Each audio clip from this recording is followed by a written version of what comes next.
तत्व यह है कि रूप अनेक हैं भगवान के, भगवान एक है। जैसे डाल और पत्ते और फूल, इनमें पानी देने की जरूरत नहीं, अगर मूल में जल चढ़ा दो तो उसके शाखा, तना, पत्ते, पुष्प सब में पहुंच जाता है। गीता जी में भगवान ने 15वें अध्याय में कहा, ऊर्ध्वमूल मधा शाखा मस्तत्थम प्राहुरव्ययम, इस संपूर्ण संसार का मैं मूल हूं। तो यदि हम भगवान श्री हरि का अर्चन बंदन कर ले तो पूरे विश्व ब्रह्मांड का अर्चन बंदन हो जाता है।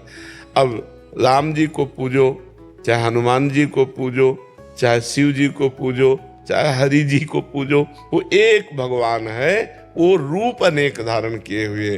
तो एक जगह पूजा हो गई तो सब जगह पूजा हो गई, कोई नाराज नहीं होते। ये तो केवल हमारी मानसिकता है, हम भगवानों में भी भेद करते हैं।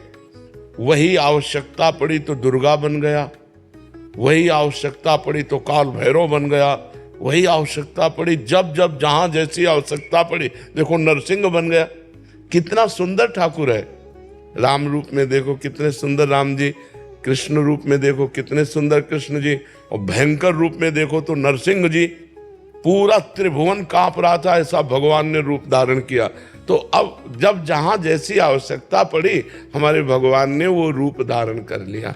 भगवान एक है, उनके रूप अनेक हैं। यदि हमारी श्रद्धा बनती है कि हम अनेक रूपों का पूजन करें, करो।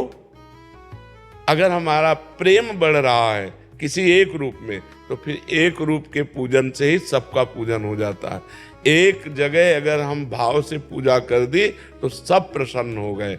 जामवंत कहा सुन रघुराया, जा पर नाथ करो तुम दाया, ताहि सदा शुभ कुशल निरंतर, सुर नर मुनि प्रसन्न ता ऊपर।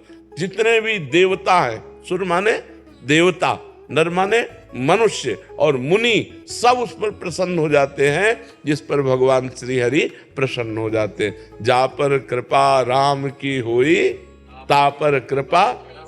हाँ, तो इसलिए हमको डरना नहीं है कि हमने राम जी का पूजन कर लिया, दुर्गा जी का पूजन नहीं किया, उनका गणेश जी का पूजन नहीं किया तो नाराज हो जाएंगे। नहीं, सब प्रसन्न हो जाएंगे, क्योंकि रूप अनेक हैं, तत्व एक है।